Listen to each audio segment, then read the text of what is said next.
अमरावतीमधल्या रुग्णालयामध्ये व्हेंटिलेटरचा स्फोट होऊन 3 नवजात चिमुकल्यांना आपला जीव गमवावा लागला होता। मात्र ज्या शिलर कंपनीच्या व्हेंटिलेटरचा स्फोट झाला त्याच कंपनीचे तब्बल 10,000पेक्षाही जास्त व्हेंटिलेटर्स सध्या राज्यभरांमधल्या शासकीय रुग्णालयांमध्ये आहेत। अमरावती रुग्णालयामध्ये डॉक्टरांनी या कंपनीचे व्हेंटिलेटर वापरायला तीव्र विरोध केलेला होता। असं असताना शिलर कंपनीचे व्हेंटिलेटर्स वापरण्याची सक्ती नेमकी कुठल्या कारणासाठी करण्यात आली असा सवाल आता उपस्थित होतोय।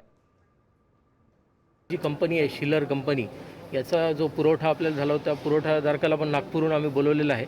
त्यांनी पण त्याचं जो इक्विपमेंट आहे त्याचं एक प्रकारचं ॲनालिसिस करावं, कारण असंच एक घटना 2023मध्ये पण इथे रिपोर्ट झालेली आहे। त्यामुळं वारंवार जर असं होतं आहे आणि इक्विपमेंटमध्ये काही त्या ठिकाणी फॉल्ट आहे का हे चेक करण्यासाठी आम्ही त्यांनाही बोलवलेलं आहे, किंवा काही आपल्याला फॉल्ट व्हिजिबली दिसतो आहे का, या सगळ्या माहिती आम्ही घेतो आहे आणि पूर्ण याच्यामध्ये चौकशी ही डिटेलमध्ये केली जाईल आणि त्याच्याअंती याच्यामध्ये आपल्याला निष्कर्षाप्रती पोहोचता येईल। तर राज्यामध्ये 10,000 व्हेंटिलेटर बॉम्ब कसे आहेत आपण ग्राफिक्सच्या माध्यमातून बघूया। अमरावतीच्या श्री रुग्णालयामध्ये स्फोट झालेले व्हेंटिलेटर्स हे शिलर कंपनीचे आहेत। शिलर कंपनीचेच आणखी 10,000पेक्षाही अधिक व्हेंटिलेटर्स सध्या राज्यभरामधल्या रुग्णालयामध्ये कार्यरत आहेत।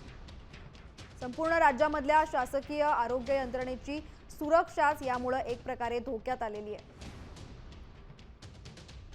25 सप्टेंबर 2022 मध्ये सुद्धा डफरीन रुग्णालयामध्ये शिलर कंपनीच्याच व्हेंटिलेटरला आग लागली होती।